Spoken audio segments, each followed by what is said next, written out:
The morning of Thanksgiving in Willowbrook, Kansas, began not with a bang, but with a whisper of cinnamon and the gentle, golden promise of pie.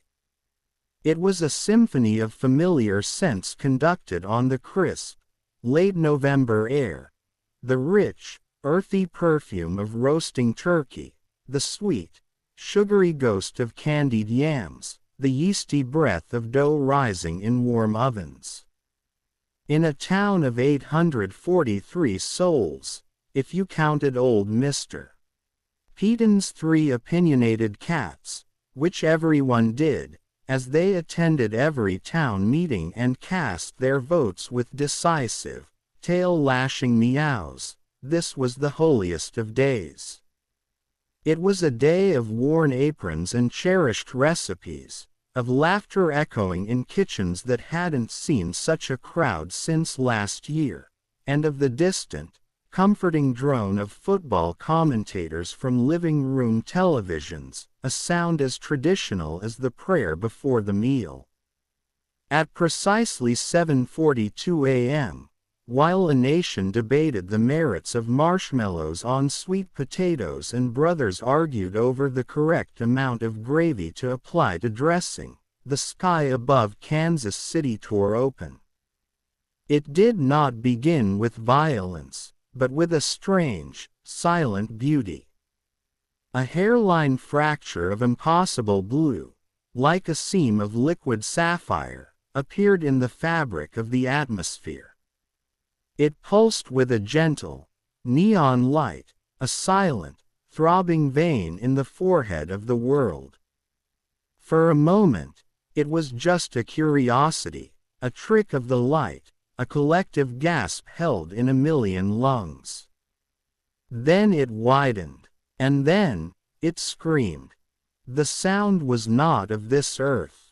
It was the shriek of a universe straining at its seams, a noise born in the void between stars, a cacophony that was part thunderclap, part tectonic plate groaning in its sleep, and part a deep, cosmic yawn, as if existence itself had been holding its breath for eons and had finally, catastrophically, decided to exhale. From that widening maw of tortured blue descended 17,000 ships of the Korthani Dominion. They were not graceful, they were angular, brutalist architecture given flight, forged in the cold fires of a philosophy that knew only conquest. They were the color of forgotten graves and polished obsidian, their surfaces absorbing the weak morning sun rather than reflecting it, their shapes promising only terminus. On the bridge of the flagship, Eternal Subjugation, Commander Vross Cole stood as still as a monument. At 9 feet tall, he was a figure carved from shadow and ember. His skin, the hue of cooled volcanic ash, seemed to drink the light from the air around him. His armor, a second skin of obsidian plate, was etched with the sigils of 47 conquered worlds, a walking cemetery of civilizations. His eyes, twin coals burning with the faint, red light of dying stars, scanned the tactical displays that hovered in the air before him. He had led fleets that darkened suns, had given orders that erased cultures from the cosmic record, had turned thriving worlds into silent, dusty museums for ghosts. He was, by every metric his people valued, a masterpiece of military efficacy. "Report," Vross commanded, his voice a low rumble like stone grinding against stone. His tactical officer, a younger Korthan named Lorik, hesitated. His own eyes, glowing a dimmer orange, flickered over the sensor data with confusion. "Commander, the humans, their behavior is irregular." Vross did not turn. "Define irregular. Are they mobilizing their pathetic militaries? launching their primitive projectiles. "No, Commander," Lorik replied, his voice tight with perplexity. "Thermal scans indicate that approximately 73% of their dwellings have significantly elevated heat signatures concentrated in designated food preparation areas. They are roasting large avians in great numbers." A ripple of confusion went through the bridge crew. Roasting animals before an invasion, a pre-battle ritual sacrifice. Vross mused, a flicker of cold interest in his voice. Perhaps to steal their warriors' courage. Barbaric, but understandable. "Negative, Commander," Lorik interjected, consulting the cultural database. "Our analysis suggests it is a planetary celebration. A day of gratitude.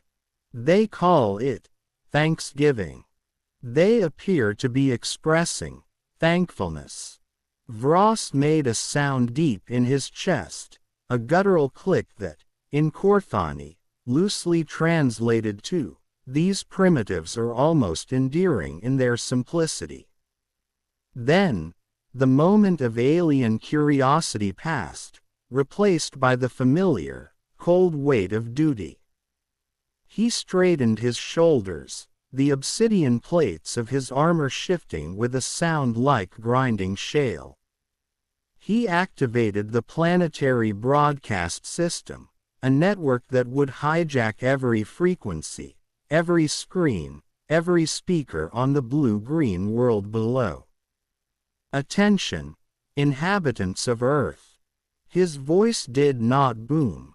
It insinuated itself, a vibration that bypassed the ear to resonate directly in the bone, flooding every television, radio, smartphone, and smart refrigerator on the planet. It was the voice of absolute, unassailable finality. "Your world now belongs to the Korthani Dominion. Resistance will be met with immediate and total extinction. You have 12 hours to surrender all governmental control. This message will not repeat." He paused, and with a touch of galactic contempt, added, "It does not need to." Across the globe, the world stopped. In New York, the cacophonous heart of Times Square fell into a silence so profound it was more shocking than any noise. A million faces, lit by the ghostly glow of the alien communique, stared upward, their expressions a canvas of disbelief and dawning terror. In London, the Queen's corgis, creatures of routine and royal comfort, set up a synchronized, mournful howl. In Tokyo, vending machines, in an act that was either a catastrophic glitch or a final, poignant act of mechanical empathy, began dispensing their drinks for free. And in Willowbrook, Kansas, in a small, white clapboard cottage at the very end of Maple Street, 82-year-old Beatrice Holloway pulled her perfectly golden, 20-pound turkey from the oven. The aroma of sage and roasted skin filled her small, cozy kitchen, a familiar blanket of comfort. She set the heavy pan on the stovetop, the worn mitts snug on her hands. On the small television tucked into the corner of her counter, a daytime soap opera had been abruptly replaced by the terrifying, angular face of Commander Vross. Bee listened, her head tilted, as the alien delivered his ultimatum. She didn't scream. She didn't faint. She simply pulled off her oven mitts, placed them neatly on the counter, and muttered to the empty room, "Not again." Mr. Whiskers, a 17-year-old tabby whose worldview was composed primarily of sunbeams, food bowls, and a deep-seated conviction of his own superiority, opened one yellow eye from his nap on the windowsill, yawned, demonstrating a startling array of tiny, needle-sharp teeth, and went back to sleep. Aliens were, in his esteemed opinion, beneath his notice. First it was that business with the microwave on the fritz, Bea continued, smoothing her flower print apron over her simple gray dress. Then the new mailman started delivering the Johnsons' packages here, and now aliens. Always on my holiday. She was a small woman, a bird of a person, barely 5 feet tall. Time had curved her spine gently, like a well-loved book. Her hair was a cloud of silver, pulled back into a neat, no-nonsense bun. Her hands were a road map of her 82 years, veins like gentle rivers under thin skin, fingers slightly swollen at the joints, speckled with age spots that she called her freckles of experience. They were hands that had cradled babies, kneaded bread, planted marigolds, held the hand of her dying husband, and weathered every storm life had sent her way. She wore a cream-colored cardigan that had been a gift from her daughter, sensible shoes that had carried her through 2 continents and one particularly memorable cruise where Harold had nearly fallen overboard trying to photograph a dolphin, and a simple gold wedding band that she had never once considered removing, even 3 years after the Earth had taken Harold back. Outside her window, past the gingham curtains she'd sewn herself, the world was ending. The sky, once a pale, friendly blue, was now a tapestry of monstrous, silent shapes. The internet, that frantic, global nervous system, had flickered and died. The familiar hum of civilization was being replaced by a terrified, waiting silence. But inside Bea's kitchen, a timer went off with a cheerful, mechanical ding. "The rolls," she said, and hurried back to the oven. Blank, underscore, blank. Strike Team GAMMA-7 was the sharpened tip of the Korthani spear. Lieutenant Craxus moved through the unnervingly quiet streets of Willowbrook with the fluid, predatory grace of a creature born to hunt. His 2 subordinates flanked him, a triangle of imminent violence. Sergeant Toval was a mountain of muscle and armor, his chassis scarred and pitted from a dozen planetary campaigns. He was the unit's battering ram, a being of few words and overwhelming force. Private Nexa, the youngest, moved with a nervous energy that her training had not yet been able to quell.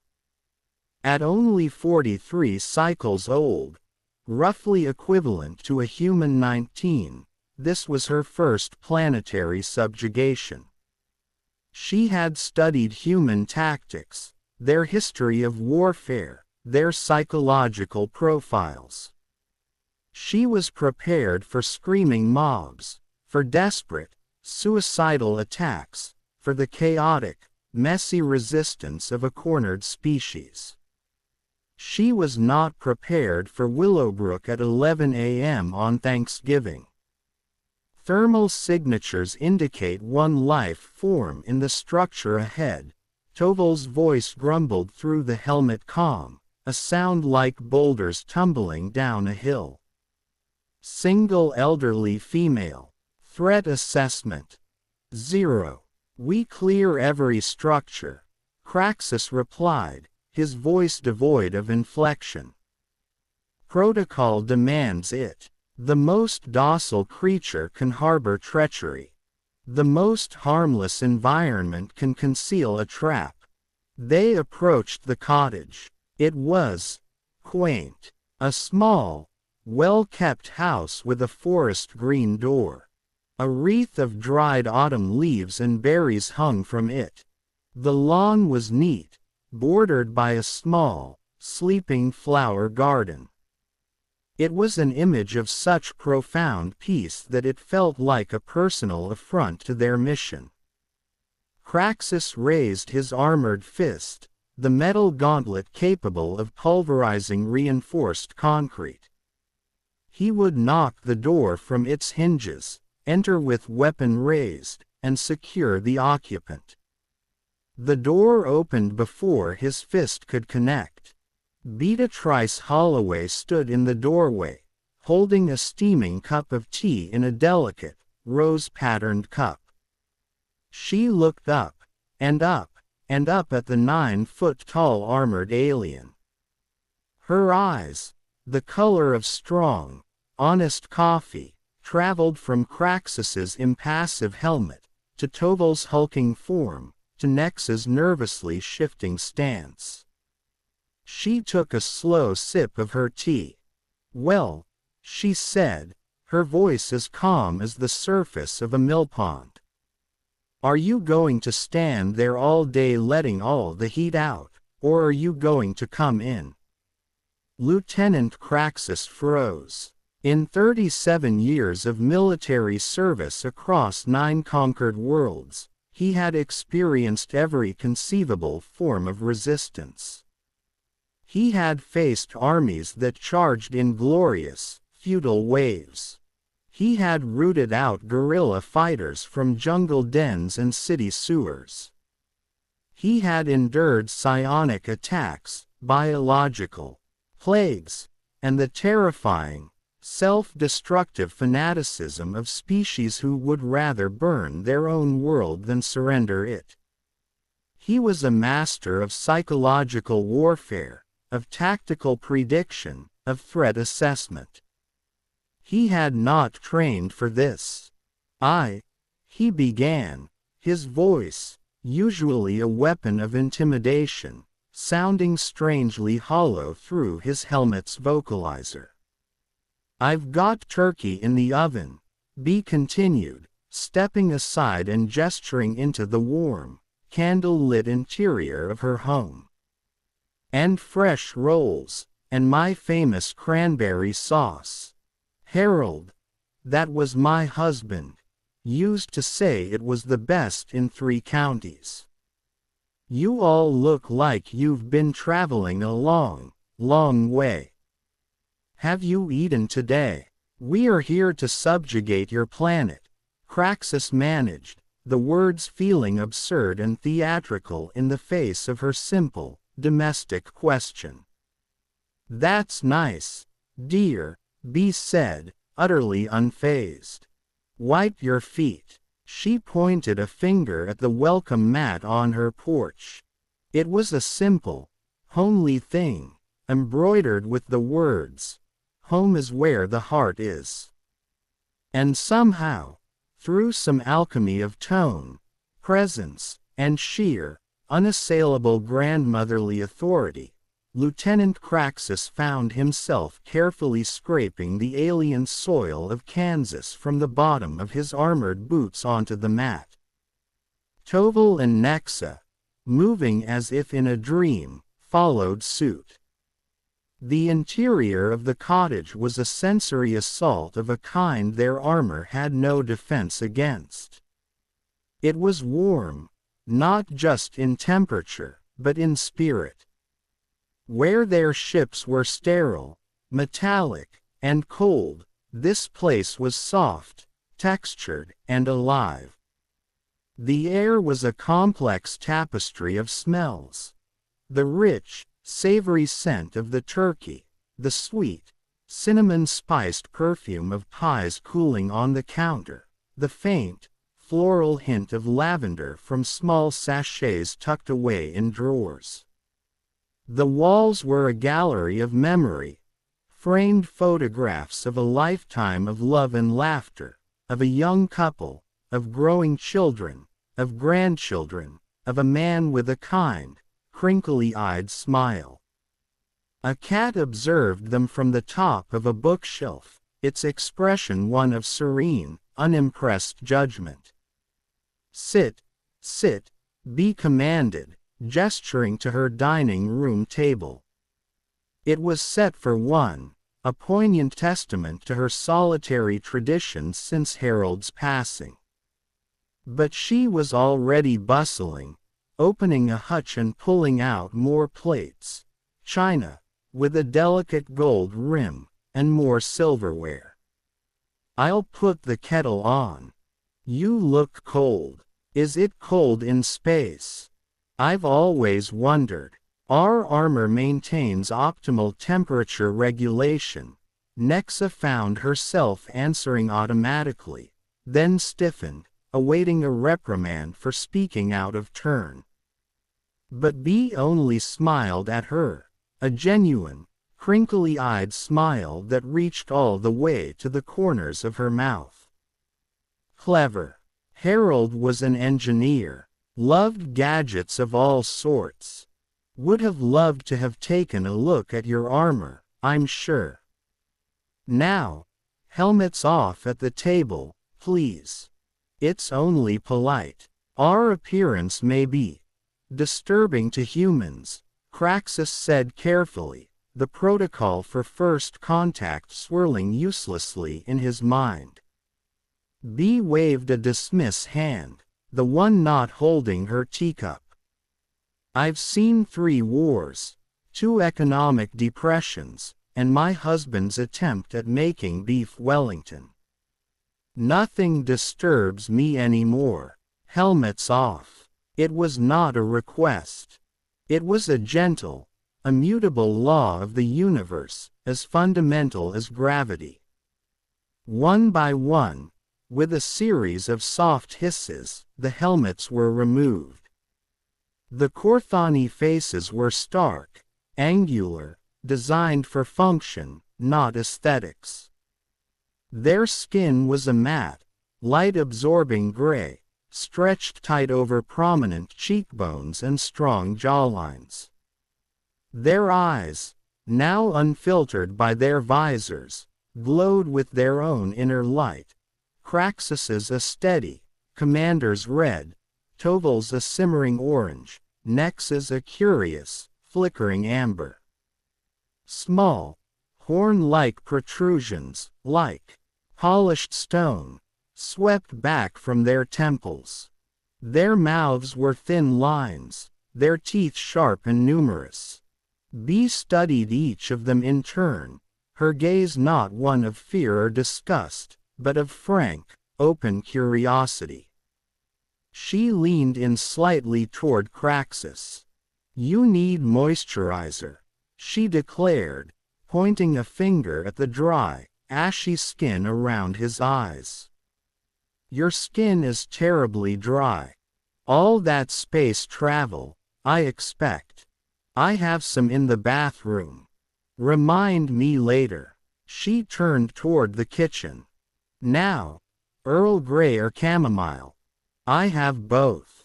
Craxus looked at Toval. Toval looked at Nexa. Nexa, who had studied human culture extensively, cleared her throat. "We have never consumed Earth beverages."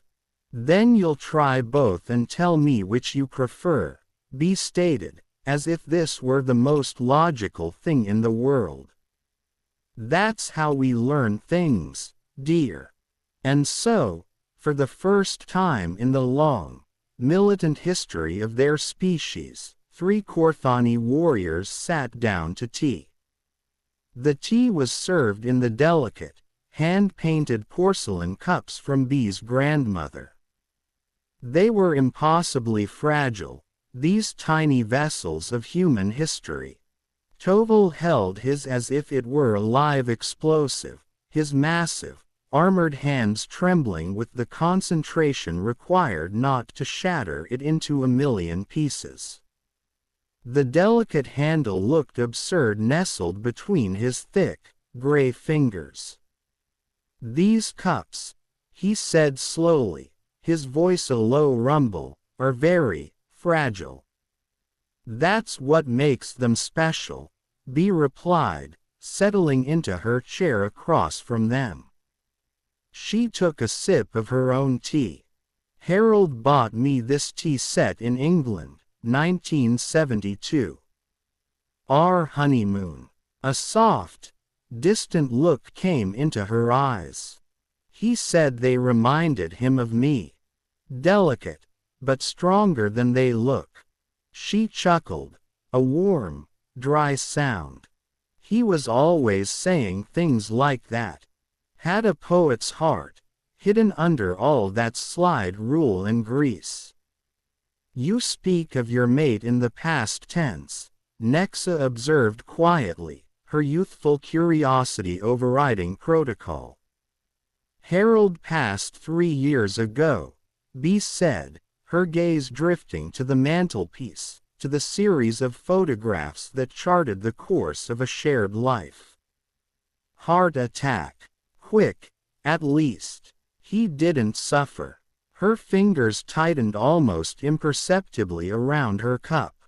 We had 47 good years. That's more than most get. Craxus set his cup down with a soft click that sounded unnaturally loud in the quiet room. Why do you not fear us? It was a genuine question, stripped of its usual rhetorical weight.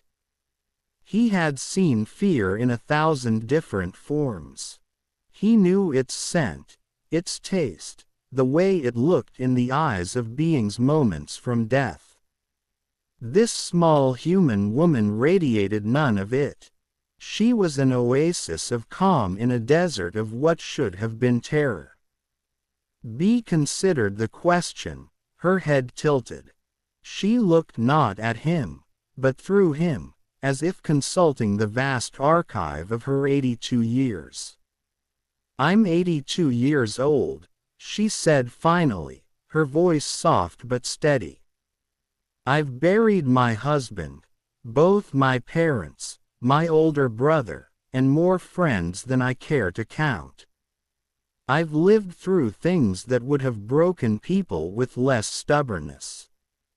Fear, she paused, searching for the right words.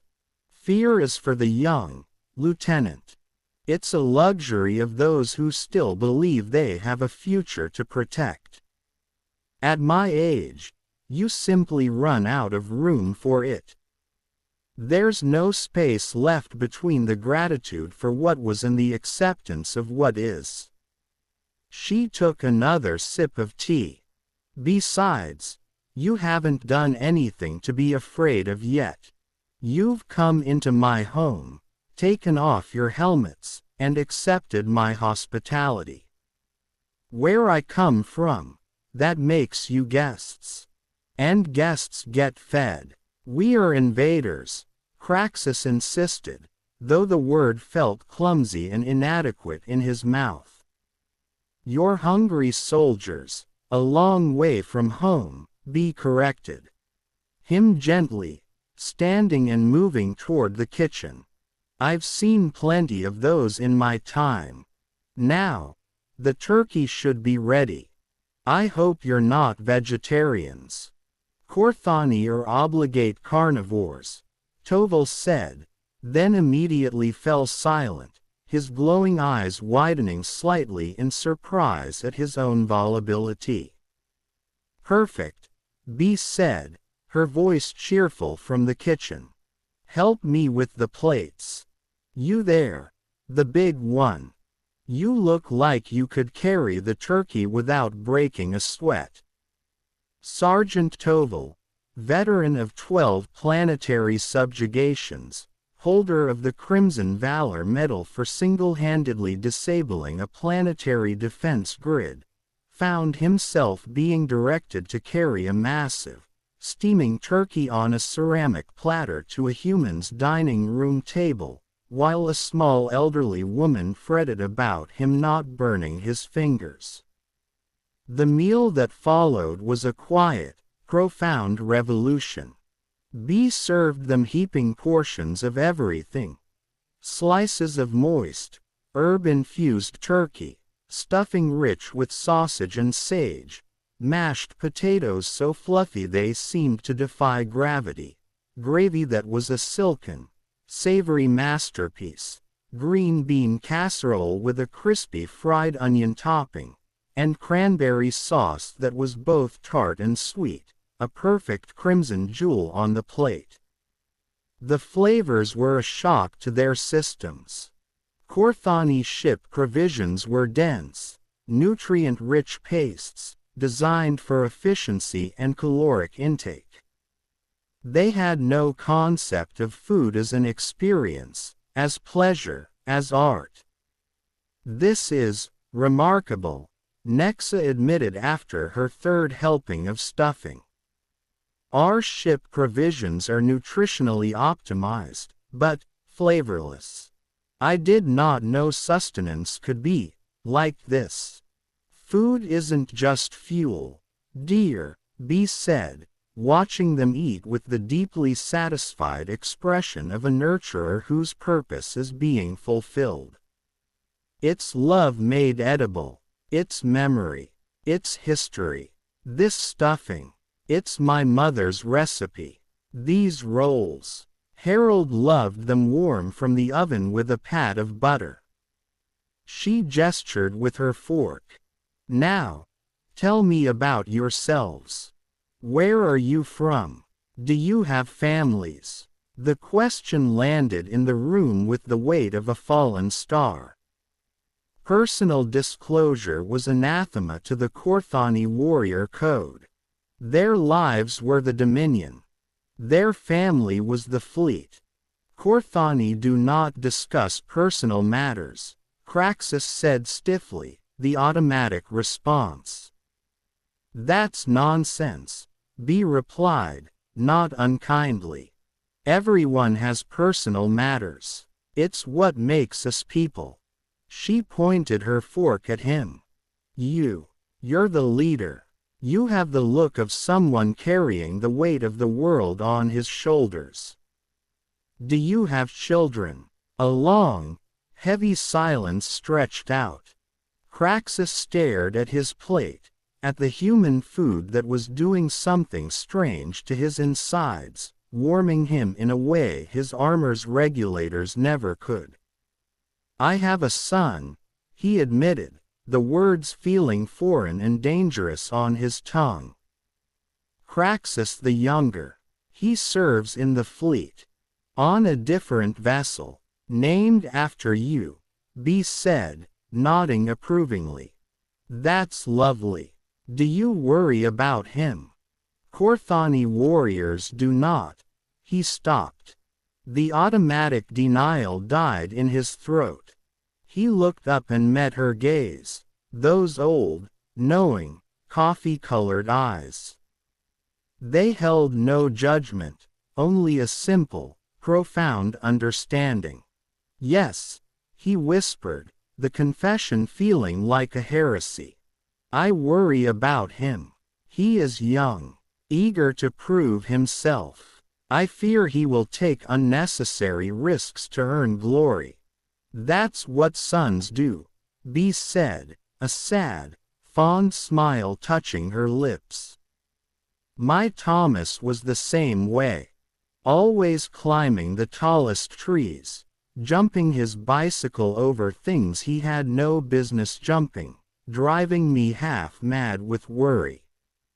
She gestured to a photograph on the wall of a grinning, gap-toothed boy.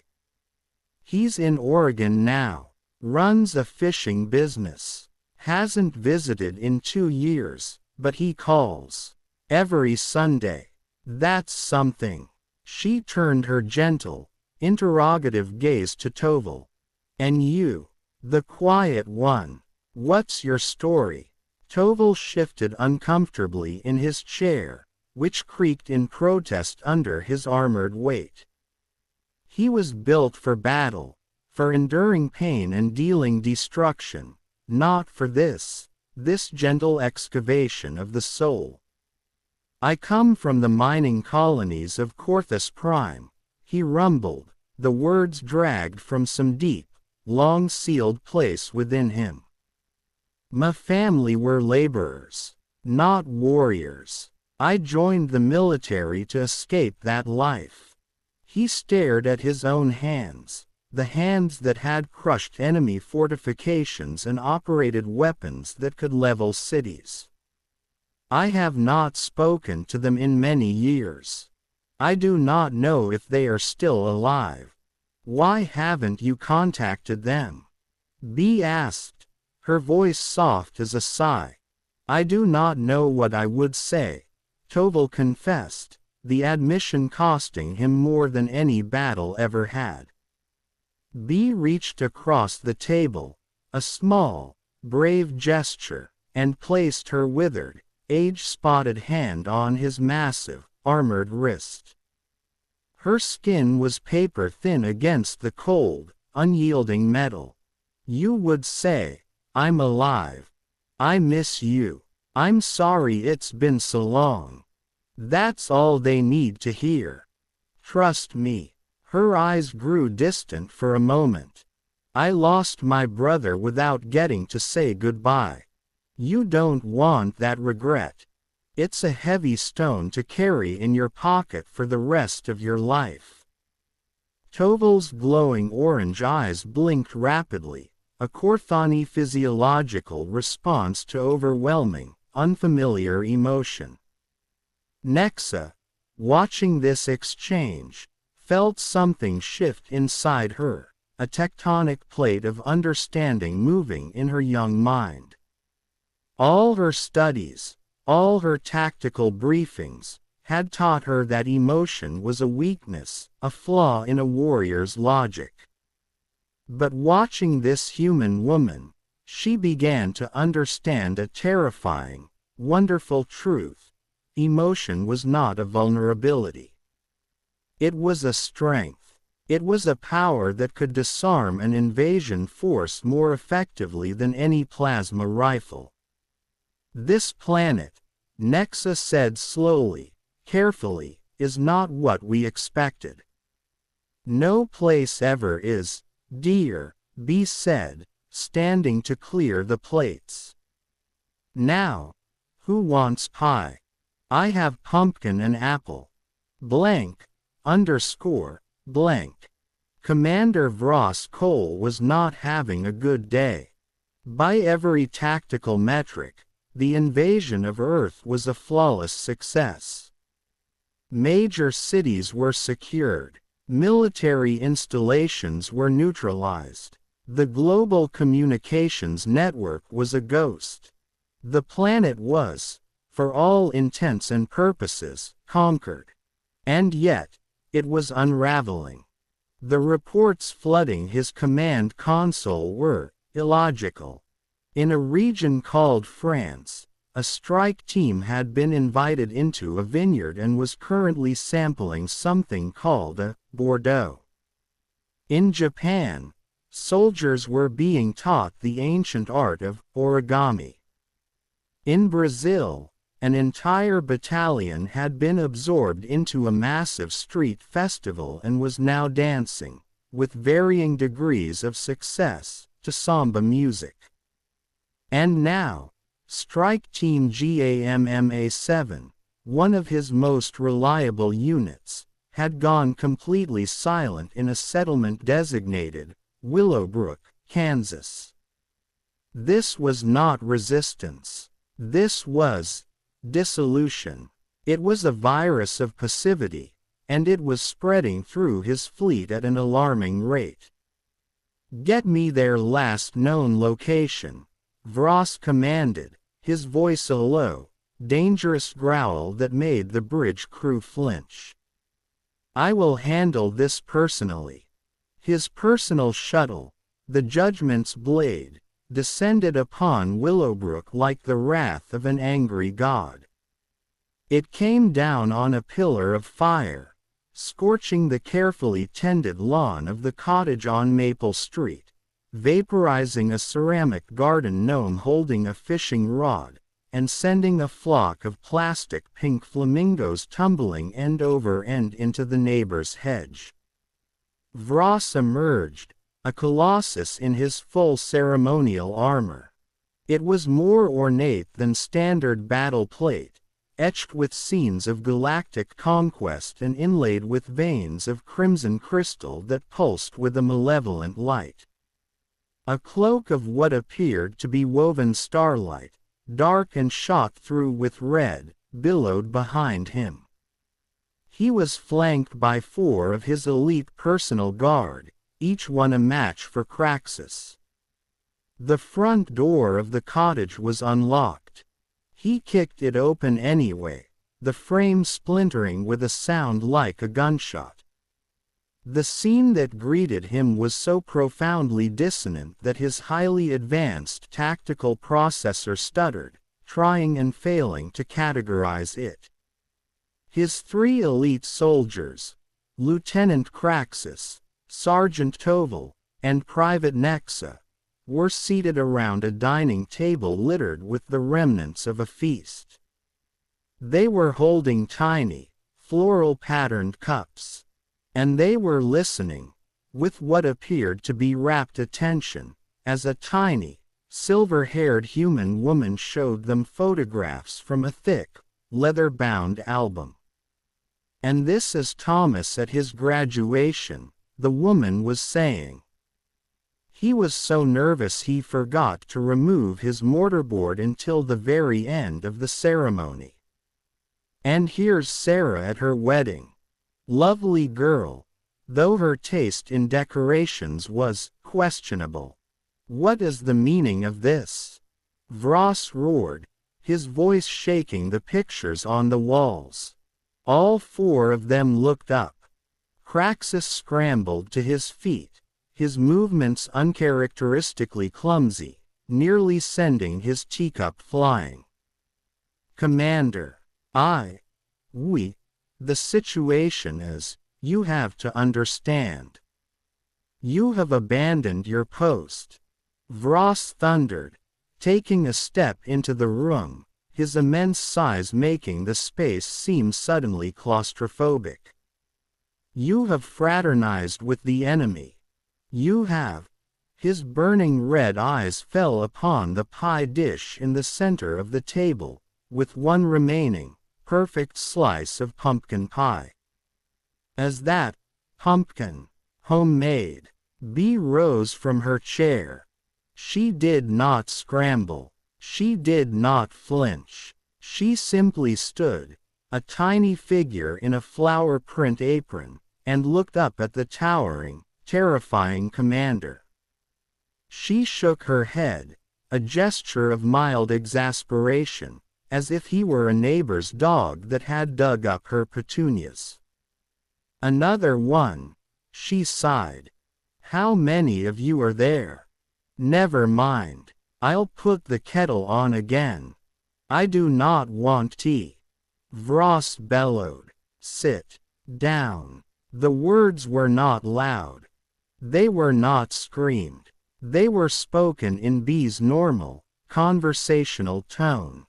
But they carried an authority that was older than empires, more absolute than any command code in the Korthani military. It was the voice that had soothed fevers, settled playground disputes, and guided generations. It was the voice of the hearth, and it demanded obedience. Vross sat. He didn't think about it. He didn't decide to. His body simply complied, the immense weight of him settling into a sturdy wooden chair that groaned a profound protest. His elite guards, utterly bewildered, looked at each other and then, one by one, found places to sit around the periphery of the room. "Now," Bee said, moving toward the kitchen as if she were dealing with a group of unruly but ultimately lovable children, "I'm going to get you some tea and some pie, and you're going to tell me why you've come all this way, just to cause trouble on my holiday." "I am Commander Vross Cole of the Korthani Dominion," Vross said, though the title suddenly felt like a costume he was wearing. "We have come to conquer your planet." "Yes, I've gathered that," Be called from the kitchen. The sound of a kettle being filled with water echoed. But why? The question landed in the room with the force of a physical blow. In 9 centuries of galactic conquest, across 47 worlds, no one, not a planetary president, not a defiant warlord, not a pleading priest, had ever asked the Korthani why. "It is what we do," he said, the answer feeling hollow and rehearsed, a mantra he had stopped questioning eons ago. "We are warriors. Conquest is our purpose. And after you conquer a planet, then what?" B asked, returning with a cup and saucer. "We conquer another. And when there are no more planets to conquer." Vross opened his mouth, closed it. The question was a void, a conceptual black hole that his mind could not navigate. The Korthani had been expanding for so long that the end of expansion was not a scenario, it was an impossibility. It was like asking a river what it planned to do after it reached the ocean. "I do not know," he admitted, the confession leaving him feeling strangely weightless. B set a cup of tea in front of him. The cup was comically small in his massive, gauntleted hands, the handle a fragile loop he couldn't possibly fit his finger through. She also set down a slice of pumpkin pie, the whipped cream a perfect, snowy peak on the amber filling. "That's the problem with wars, Commander," she said, settling into her own chair across from him. "They're very good at taking things apart, but they never stop to consider what comes after. My herald fought in a war, you know. Korea. Came back.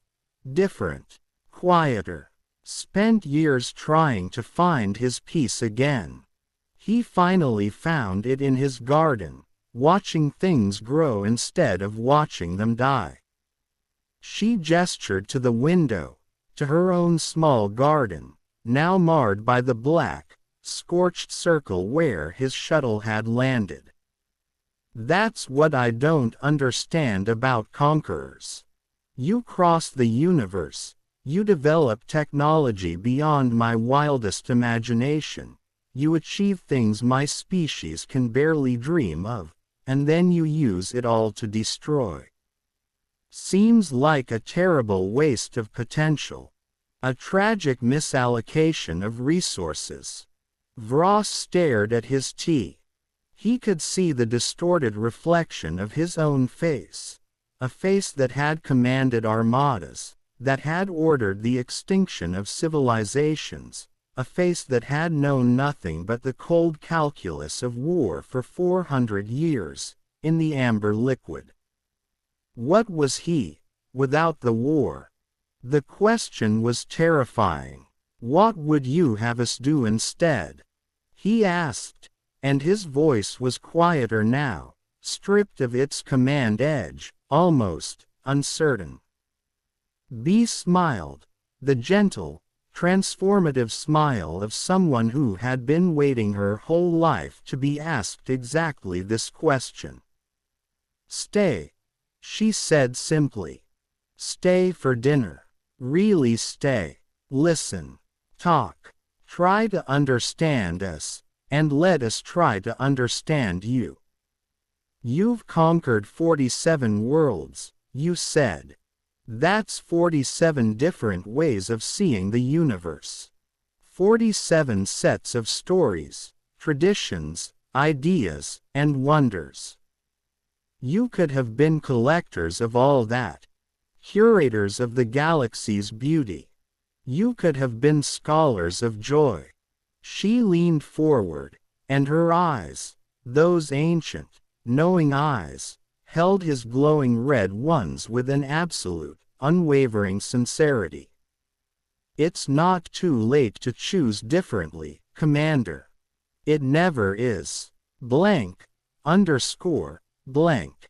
The story of what happened in the cottage on Maple Street did not spread through the Korthani fleet, it blossomed. It was a seed of impossible hope planted in the sterile soil of a warrior culture, and it grew with terrifying speed. At first, it was just rumors, whispers in mess halls, encrypted bursts of data between confused officers. The commander joined them for pie. He listened to stories. He was different. Then, the recording surfaced. Private Nexa, in her role as documentarian, had captured everything. She had intended to create a record of their first conquest. Instead, she had created something far more dangerous, evidence that there was another way to be. The recording showed Vross, not as a conqueror, but as a student. It showed him listening, truly listening, as B explained the history of Thanksgiving, how it had begun as a celebration of survival in a harsh new world, how it had evolved into a day to gather, to share, to remember what one had, rather than lament what one lacked. "We do not have such traditions," Vross said in the recording, and his voice held a weariness that his soldiers had never heard before. "Korthani mark victories, not gratitude. We celebrate conquest, not connection." "Then maybe," B replied, her voice gentle but firm, "that's why you're still hungry. Not for food, Commander. For meaning." The recording went supernova across the fleet. Within hours, the unthinkable began to happen. All across the planet, Korthani soldiers started lowering their weapons. They entered human homes, not to clear them, but to converse. They removed their helmets. They accepted offers of coffee, of cake, of soup. They sat at kitchen tables and in living rooms, and they asked questions that had been forbidden in their culture for millennia. What is it like to have a family? What do you hope for? What do you love? What gives your life meaning? The answers they received were not from world leaders or generals. They were from farmers and teachers, musicians and mechanics, grandparents and children. A farmer in Iowa spoke of the quiet satisfaction of watching seeds become food. A teacher in Kenya described the luminous moment when a difficult concept finally clicks in a student's mind. An old man in Italy played an accordion in a piazza, and hardened Korthani warriors felt something stir in their chests at the sound, a feeling they had no name for, but that humans called beauty. The invasion didn't fail, it transcended. It became something else entirely. 3 days after the eternal subjugation had first darkened the skies, Commander Vross Cole transmitted a new message, this one to the Korthani High Command. It was brief, and it shook the foundations of their empire. "This planet cannot be conquered." Vross's voice was calm, resolute. "Not because they are strong. They are remarkably fragile. Not because they resist. They have been, against all logic, remarkably welcoming. Earth cannot be conquered because it has already conquered us. They possess a weapon against which we have no defense, a technology our science cannot quantify. It is the radical belief that a stranger is just a friend one hasn't met yet. That an enemy can share a meal. That the universe is not a battlefield to be won, but a neighborhood to be joined." He paused, and when he continued, his voice was different, softer, more uncertain, and infinitely more alive. I recommend immediate withdrawal. I further recommend that we study these beings, not to find a weakness to exploit, but to understand the strength we lack. They have something we have forgotten how to want. I believe it is called kindness. And I suspect it may be the most powerful force in the known universe.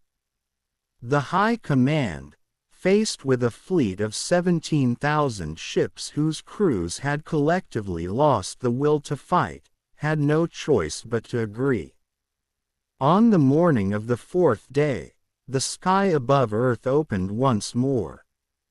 The warships rose from cities and plains, from deserts and mountains, ascending in a silent, majestic armada.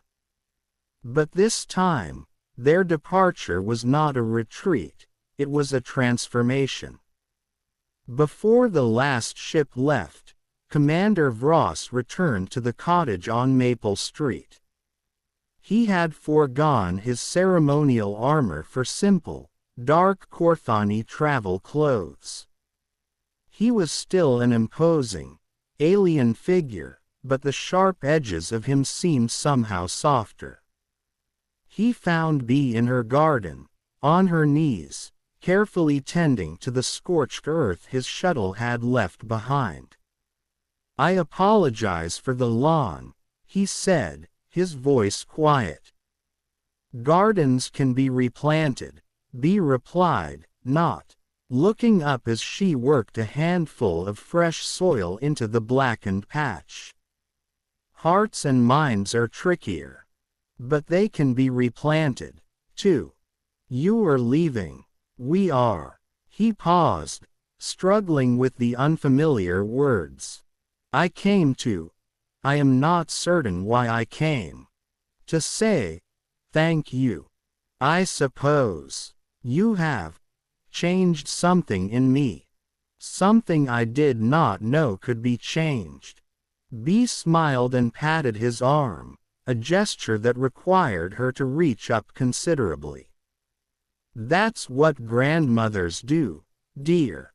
We change things. It's our job." "Why?" Vross asked, the core of his confusion finally surfacing. "Why did you help us?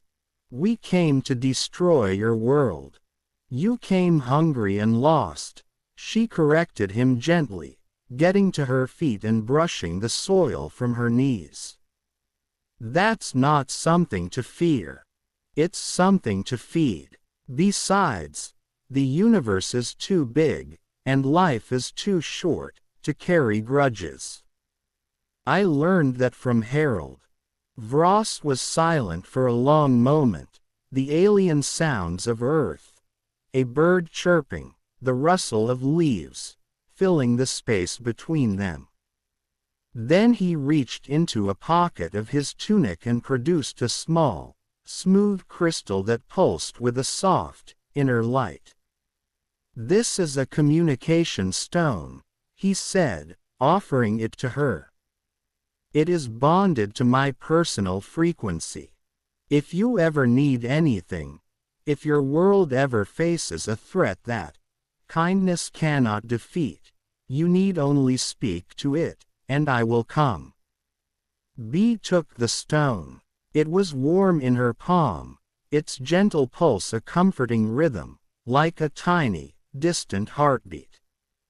"Thank you, Vross. Though I suspect the best defense any world can have is a good table, good food, and an open door." The commander of the Korthani Dominion, the terror of 47 worlds, actually laughed. It was a rusty, unpracticed sound, but it was genuine.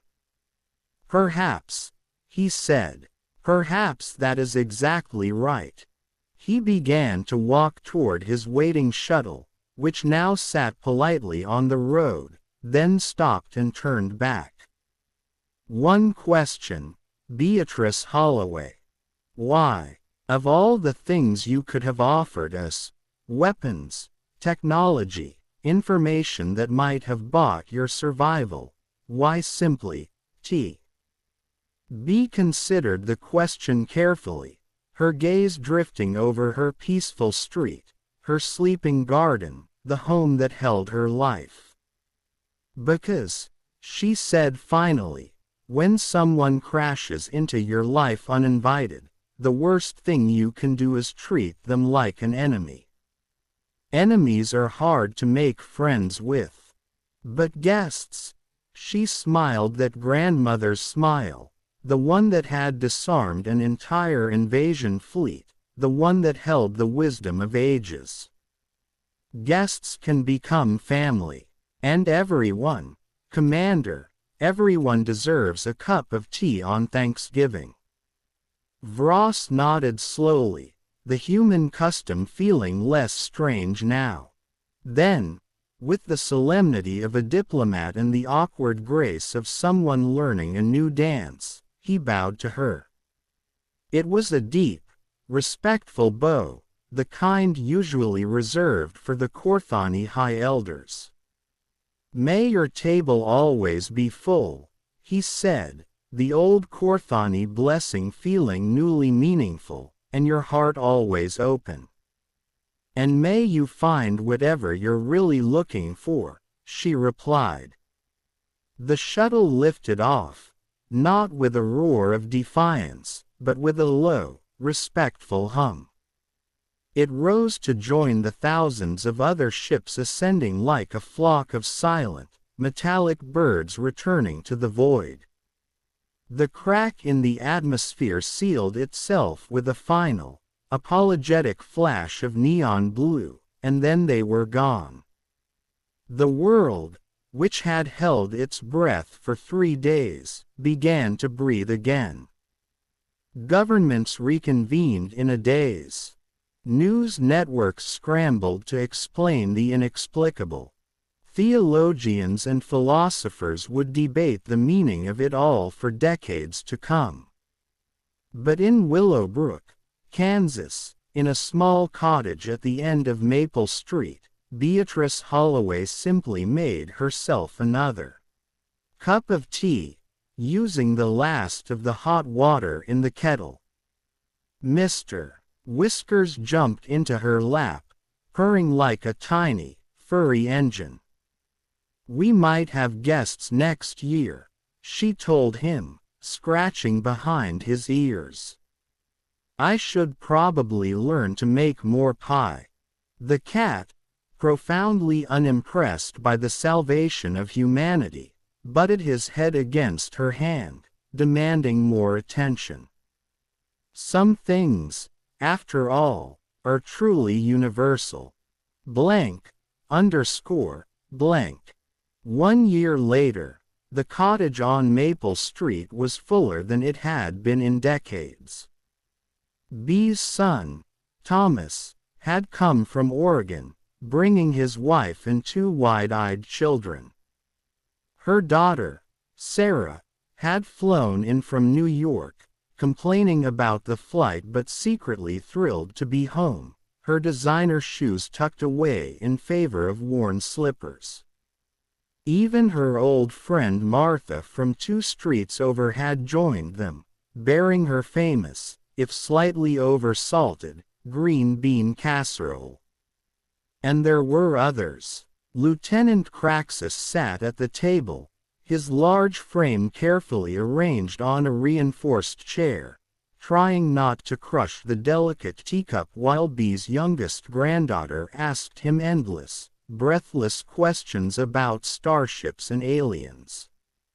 Sergeant Toval was in the kitchen, having proven to be surprisingly adept at mashing potatoes, a skill he'd practiced during his many visits over the past year, his massive hands wielding the masher with a delicate precision that belied his appearance. Private Nexa was showing Thomas's son the workings of her helmet camera, the boy's eyes wide with wonder as galaxies and nebulas flickered across the display. And at the head of the table, in a chair that had been specially crafted and reinforced for the occasion, sat Commander Vrost Cole. He had arrived that morning, his shuttle landing with meticulous care in a nearby field, with a formal message from the Korthani High Command, a request to establish diplomatic relations with Earth, and to name Beatrice Holloway as the official ambassador of First Contact. She had declined, of course. "I'm just a grandmother," she had told the assembled diplomats, generals, and reporters who had crowded into her tiny living room. "I'm not qualified for intergalactic politics. With respect, Mrs. Holloway," Vross had replied, a faint smile touching his stern features. "You defeated the most powerful invasion force in the known galaxy with nothing but a cup of tea and a slice of pie. I would say you are overqualified." In the end, they had reached a compromise. The cottage on Maple Street would serve as an unofficial meeting place, a neutral ground where humans and Korthani could continue the work they had started a year ago. No politics, no agendas. Just food, conversation, and the radical, ongoing experiment of treating former enemies as permanent friends. Now, as the second Thanksgiving dinner was served, Bea looked around her crowded, noisy, wonderful table and felt a warmth that had nothing to do with the oven. It was a feeling she hadn't felt so completely since Harold's passing. It was the feeling of a circle, once broken, now not just mended, but expanded. "Should we say what we're thankful for?" Sarah asked, her voice cutting through the happy chatter. "Like we used to when we were kids." "I do not understand this custom," Toval rumbled, looking up from his mountain of mashed potatoes. "It's simple," Bea explained. "We go around the table, and each person says one thing they're grateful for. It reminds us that even in difficult times, there's always something worth appreciating." The custom made its way around the table. Thomas was thankful for safe travels and a full freezer of salmon. Sarah was thankful for family and for finally getting her mother a decent smartphone. The grandchildren were thankful for pie and for having real-life aliens at their Thanksgiving. Martha was thankful that the aliens had such good taste in casseroles. Then it came to the Korthani. Craxus thought for a long moment, his glowing red eyes thoughtful. "I am thankful," he said slowly, "for my son, who writes to me now. And for the opportunity to learn that strength can mean holding a teacup without breaking it, as much as it means holding a battlefield." Toval nodded gruffly. "I am thankful for my family, who are alive, and whom I will visit next month. And for mashed potatoes. They are an excellent invention." Nexa smiled, a human expression she had practiced and now wore with ease. "I am thankful for the documentary I am making about this transformation. And for the understanding that not all revolutions require weapons. Some only require an open door." Finally, all eyes turned to Vross. The commander of what had once been the most feared invasion fleet in 3 galaxies sat in his reinforced chair, surrounded by humans who should have been his slaves or his casualties, in a tiny cottage on a planet that should have been a trophy. The hum of conversation stilled. "I am thankful," he said, his voice quiet but clear, "for defeat." He let the word hang in the air, allowing its strange power to settle. True defeat. The kind that does not diminish you, but opens your eyes. I am thankful for this planet, which taught us what we had forgotten how to want. And I am thankful. He turned his gaze to Bee, and the glow of his eyes seemed to soften. I am thankful for Beatrice Holloway, who looked at monsters from the stars and saw only hungry travelers who needed a place to sit down and a cup of tea. Bee felt the good tears then, the ones that were a mixture of joy and memory and overwhelming love. They prickled at her eyes and traced warm paths down her wrinkled cheeks. Harold would have teased her, but he would have understood. "Well," she said, her voice thick with emotion. She picked up her own teacup, the one with the tiny chip on the handle from the time Harold had washed it a little too vigorously. She raised it in a toast. "I am thankful for all of you. For family, the kind you're born with, and the kind you make along the way. For second chances, and open doors, and for the truth that my Harold always knew, deep in his bones, that the best weapon against darkness isn't more darkness. It's light, however small you have to kindle it." They raised their cups. Tea for some, wine for others, and a strange, glowing blue beverage for the Korthani, and they drank. Outside, the sun was setting over Kansas, painting the sky in shades of violet, gold, and fiery orange. In a high orbit, a single Korthani vessel remained, not as a warden, but as a sentinel.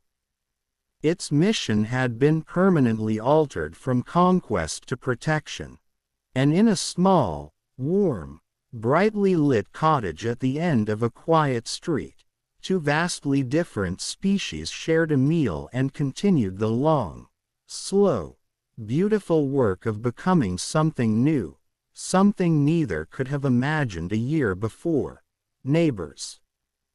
Because that, in the final accounting, was the true, unassailable power of humanity. It wasn't in our weapons, our technology, or our desperate, cornered courage. It was in the simple, stubborn, world-changing, galaxy-altering belief that a stranger is just a friend you haven't fed yet, and that everyone, from the lonely grandmother to the commander of an alien armada, deserves a seat at the table, a warm meal, and a cup of tea on Thanksgiving. The end.